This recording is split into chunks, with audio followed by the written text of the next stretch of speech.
Happy Friday! Just wanted to reach out to everybody today and let you know what I'm up to in the kitchen.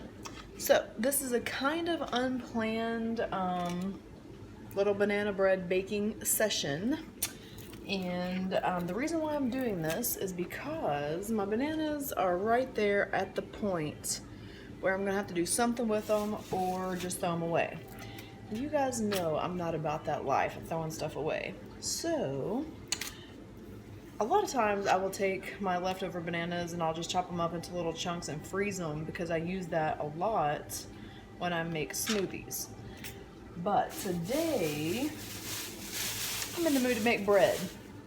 Plus, I already have lots of frozen bananas and I'm getting ready to take a trip.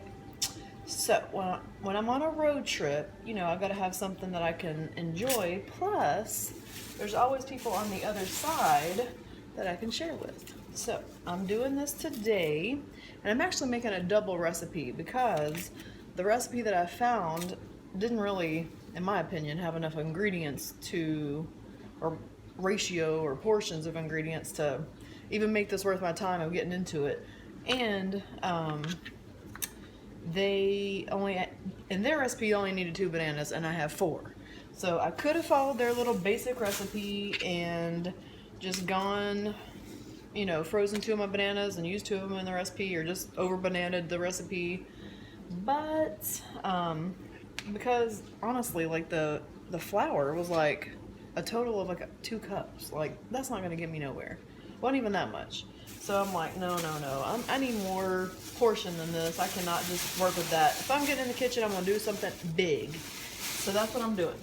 So I got my 4 bananas peeled. Can you guys see what's going on over here, y'all? And I will also let you see my wonderful cutie apron. This is not just a logoed apron. This was a handcrafted with pockets. Multiple pockets, if I can count them for you. 1, 2, 3, 4 pockets. My grandmother made this for me. Ribbons. So she did a little project to give aprons out, and I got this one. It says Cookie Diva because that's basically what I am. So little plug for the apron, and I'm gonna get my bowls out. I did a lot of kind of setup in advance so you guys didn't have to just like sit here and watch me scoot around my entire kitchen of finding all my stuff and pulling out my ingredients. So hopefully we can move right along in this process. So first thing happening is our dry ingredients, and let me tell you why I chose this recipe. I have amazing all-purpose artesian flour. I can do that. I'm trying to be a little bit healthier, and I'm making this a grain-free, gluten-free recipe. So I knew that I had some almond flour and some coconut flour that I wanted to use up. I have lots of flours. I have a gluten-free blend that's already all together. I don't need to do anything with it, but number 1, I did that last time, and number 2, I was in the mood to use my almond flour, and I know if I bake with just almond flour by itself, it's too dense for me. I don't enjoy the texture that almond flour alone creates. So what did I do? But I am pairing it with coconut flour. I have tried multiple different combinations of alternative flours, and I'm telling you, the texture that you get with a combo, and it's a ratio thing, of almond flour and coconut flour is so good. This coconut flour is super dry. When you cook with it, if you try to cook all with coconut flour, you're gonna be coughing up something, and you're gonna have to use a lot of eggs. It needs a lot of binder if you're using coconut flour by itself. But then you pair it with this almond flour, and it just gives this really great balance. So this is a good combo that gives you a fabulous texture. So after I double the recipe, I'm gonna need 1.5 cups of my almond flour. So previously it was only 1/4 cup. My total on flours before I doubled it was 1 cup. Like, no, that's not enough. My new total, because I doubled the recipe, is going to be 1.5 cups of this almond flour, and I freeze it. Just to let you guys know that. I freeze my flours because I keep them for, you know, until they're gone, and I don't go through them that fast. So sometimes they get a little clumpy in the bag because they've been frozen. So after I get all this combined, I'm just going to kind of mush it and make sure it gets blended well before I try to put it all together with the wet ingredients. So here we go. 1.5 cups of almond flour to a 1 cup measureful of coconut flour. So 1.5 cups of almond flour to just a 1/2 cup of coconut flour. So you're seeing this coconut flour just soaks it up. I mean, I'm telling you, it just needs a lot of moisture. So 1/2 cup of this. In the previous recipe, it was 1/4 cup. But like I said, we're going big, or we're not doing that at all. So we got our flours together now. Rich in protein, rich in dietary fiber, gluten-free, vegan-friendly. This is just such a cool little product. Yes. Okay. I just want to read more about it for you guys. Anything special? It's rich in protein, dietary fiber. You can use the coconut flour for cooking, baking pastries, and cake, many more. It's an alternative flour.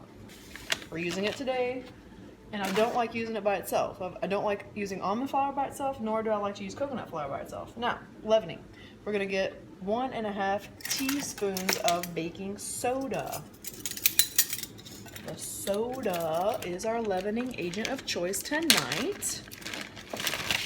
My friend actually came and visited and put this baking soda in a Ziploc bag for me because she cares. She knows I just leave my baking soda sitting out like a fool. She's trying to take care of me, so she sealed it up for me like true friends do. She thought I didn't notice. Every time I take this out of the Ziploc bag, I know, I think about her. I know that she did that. She's looking out. Okay, thank you for that. Now, I'm just gonna blend this. Oh, salt. Let me get a teaspoon of salt. Most of the time I use sea salt, and I have sea salt available to use. But you know what? I'm trying to just use iodine salt. I'm just doing it. I can do whatever I want is the #1 rule. So when the recipe tells me to do one thing, or I think that I always do something a certain way, I'm going to change it up on purpose. #1, because I can. So here we go. I've got all my little dry things in here. I'm trying to get all the clumpies out because it's been frozen. I'm going to just whisk this together. Might even stick my hand in there. Just crunch up those clumps of almond flour. Make sure I'm getting it smooth. See that big clump right there? We don't want that, but it just crumbles real easy, like sand almost. So here we go, crumbling it up. So yep. So tonight, I've been cleaning out my refrigerator, throwing away leftovers, freezing some things, cooking food that I didn't eat that I'm just gonna freeze after I cook it, just trying to preserve stuff and, you know, let my food not just be thrown away. It's the end of the week. Oh Lord, I'll tell y'all how I got started on this. I was going through the refrigerator trying to put something together last night. I found this really good peanut dressing in an unopened bottle. So I'm like, yeah, I'm gonna do something Asian. I'm gonna do a little stir fry, put this little peanut dressing in there. It was expired 2 years ago. I was like, oh Lord have mercy. 2018 expiration date. I'm like, oh no. It looked good, but okay, first of all, 2 years expired. I'm even beyond that. And I also thought to myself, if it were still good, that's a problem in itself. If I could have a product that lasted for 2 years in my refrigerator, it's not going to be good for me. So let me just go ahead and throw this away, which I was sad to do, but I did it. Okay. So that's why I try to keep up with my food, and I use it or whatever before it does expire. Now what are we doing? I am going to throw in 4 tablespoons of avocado oil. This recipe called for olive oil, but again, like I said, I do what I want.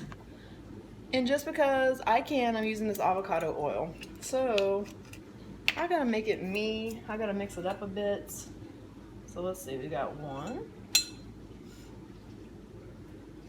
2. We're getting down to it, 3, almost. I actually already replaced this bottle because I knew it was almost gone 4. I might have a teaspoon left in here. I'm gonna do something. Maybe I'll use it to grease my pan. 4 tablespoons of avocado oil, and this is where you're gonna see all your liquid that is needed with this coconut flour. Eggs. We're not using 2, we're not using 4, but we're using 6, half dozen eggs. This recipe calls for a lot of eggs. Thankfully, I have lots of friends that own chickens, so I can get a steady supply of fresh eggs. Also, this is my little throwaway bag I brought over here because I knew I was gonna have these banana peels. Now I'm gonna have all these eggshells. So let me switch this around. I just went ahead and brought my garbage bag over so I'd have a place to throw all this stuff.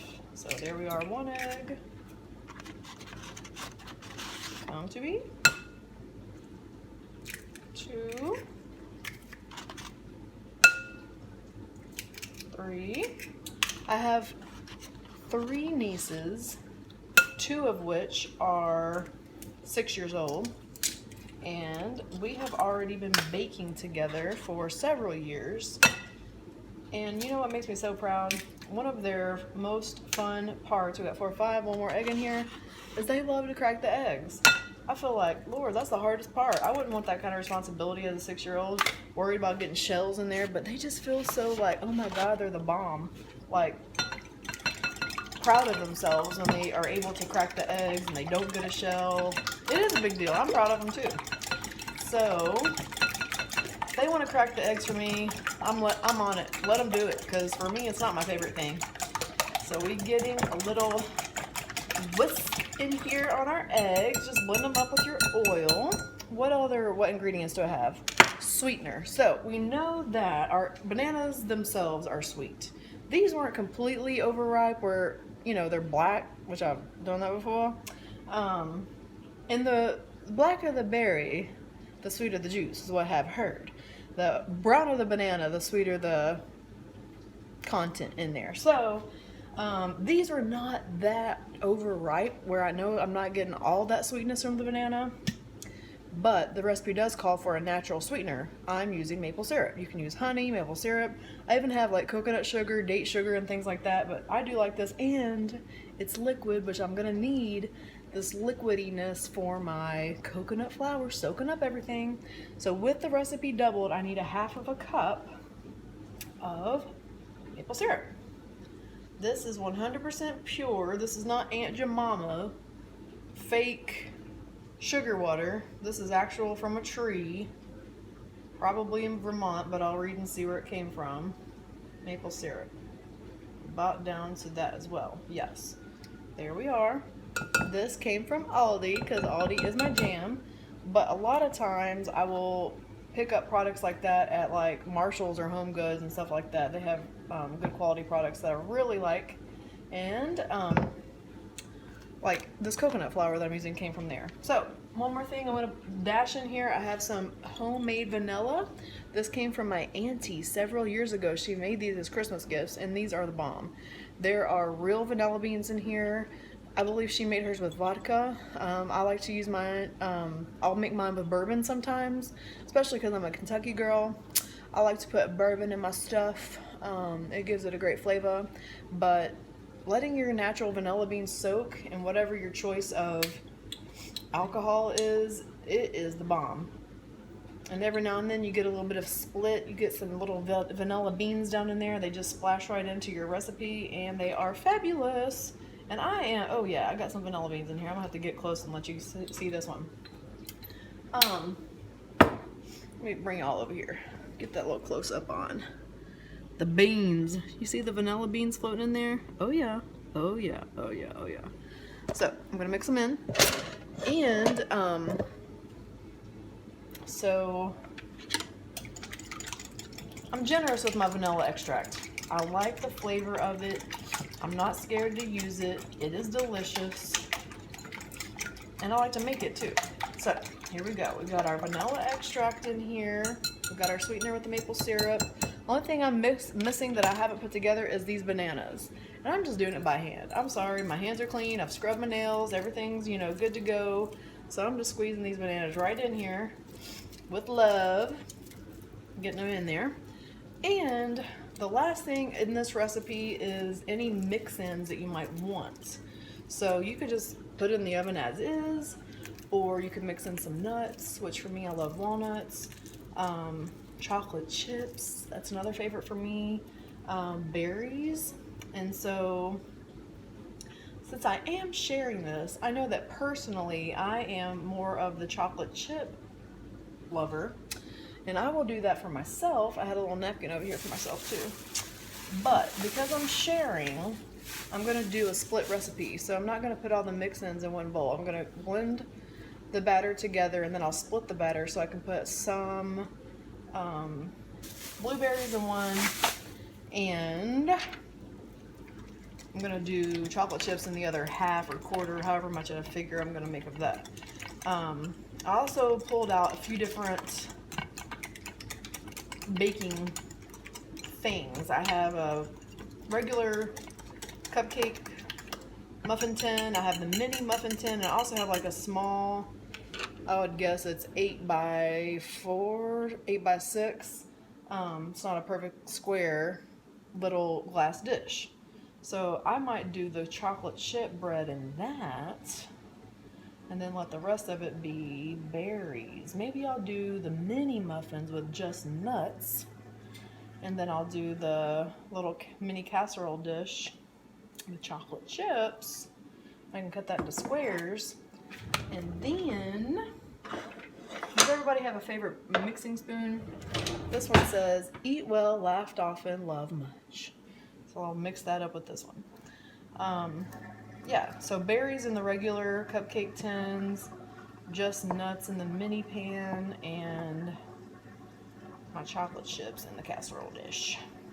Let me pop on my oven. I haven't turned the oven on. Let me get that. 350, let it preheat. I did pull my cast iron skillet out of the oven, which is typically where I store it. So it's out of the way. Now I just gotta blend this up and put in my mix-ins, and we're gonna be cooking. So this is good road food, and in addition, it's a good use up food that's about to go bad type recipe. You can make this, eat it, give it away. You can even freeze the frozen product after it's done. So speaking of going ahead and cooking stuff and then freezing it, I had some ground turkey in the refrigerator tonight that I wasn't going to be able to use up before I left town, and I knew it'd be bad by the time I got back. So what am I going to do? I can either freeze the frozen turkey, or I could just cook it and freeze the cooked version of it, that's what I did. So I have some cooked ground turkey ready for me to pull out of the freezer for any recipe that I want. Anywhere between now and 6 months from now. So, like I said, I don't like to waste food. I make sure I can, if I buy it, I want to use it or save it for when I can use it. All right, we've got our batter kind of blended up, as good as it's gonna get. So, I'm gonna just divide this out so I can put different mix-ins. So we'll do that. I have some blueberries. Again, I'm trying to go through my refrigerator, get rid of my stuff. Those are pre-washed, boom. Got them in there. I have some extras as well. Those are from a different container, and then I bought more. So here's the second container. Throw a little bit more in there. Generous, like to be generous. So boom, there's the berries and the bananas. Yes, yes, yes. Okay. This one, I'm going to go ahead and put the walnuts. That is all puffed up.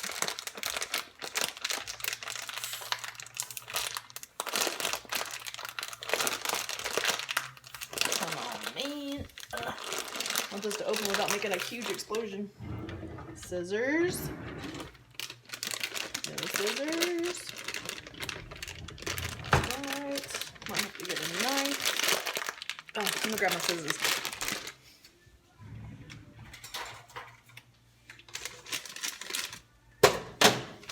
Okay. walnuts in this one, and then I'll dip these out into the mini pans, and then I'll use whatever I have left to put walnuts and chocolate chips. Let me grab a pan. I think I already have my coconut oil setting out. I like to use coconut oil to grease my muffin pans. So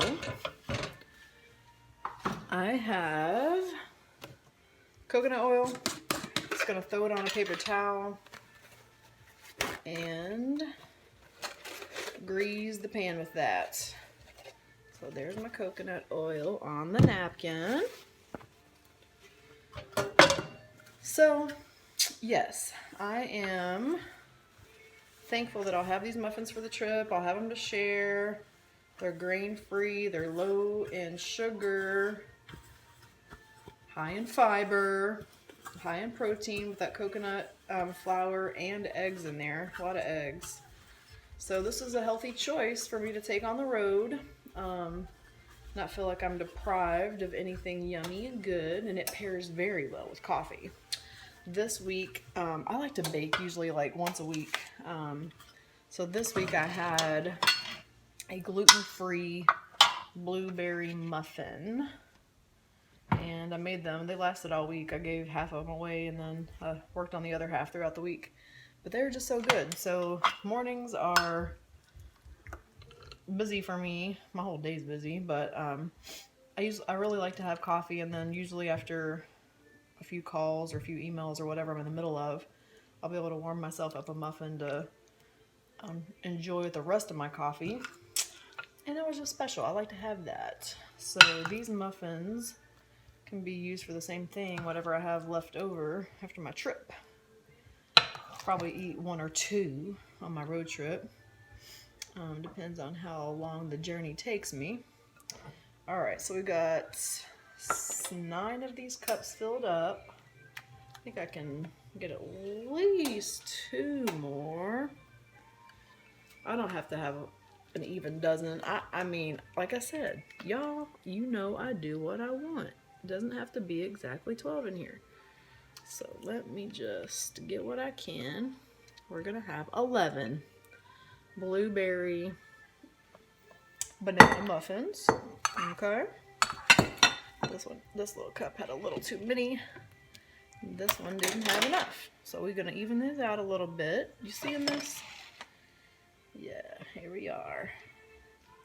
I'll give you a little bit more from that cup. You guys looking even? Okay, come on over here. Yes, yes, yes. Okay. What are we doing? You need some? Okay, yes, yes, yes. You, a little bit more. Get over there. Yes, now we're all fair. All trying to be nice. All even. We all getting a trophy. Okay, good. You could share some blueberries. Yes, you nice. Okay, good. We got the blueberries one.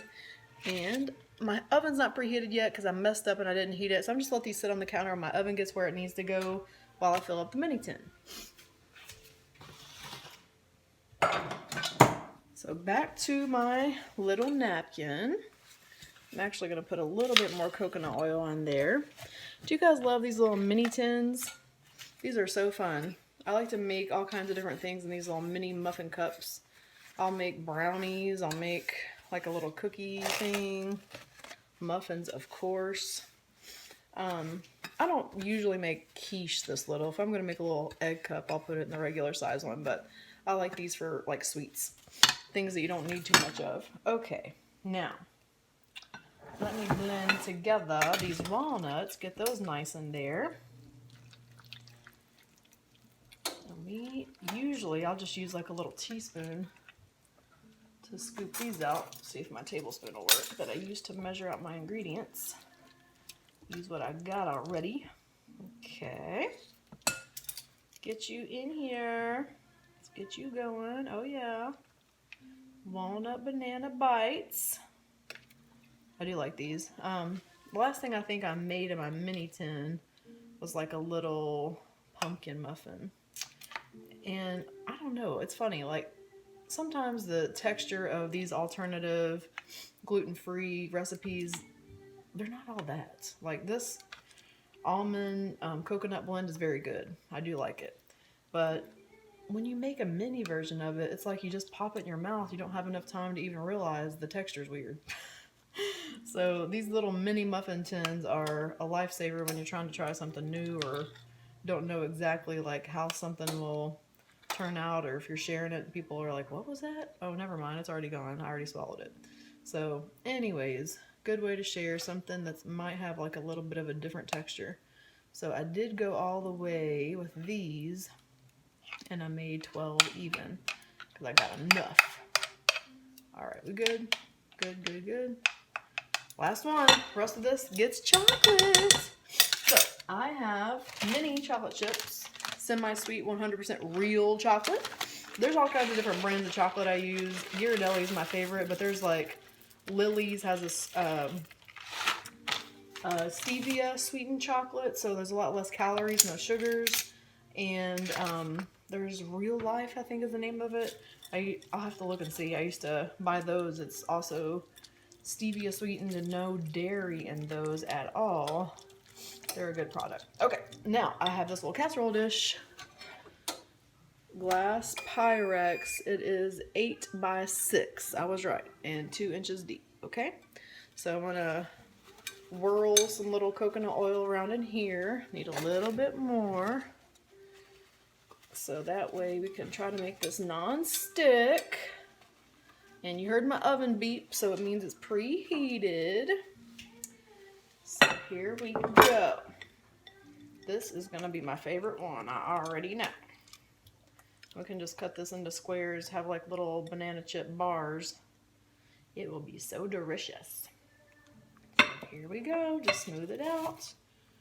Boom, boom, boom. We're gonna have big muffins with berries, mini muffins with walnuts, and little chocolate chip walnut banana bars. And I'm excited about them all. So I get them in the oven. And I can put everything in the oven at the same time. They're all gonna fit. Yes, yes, yes, yes.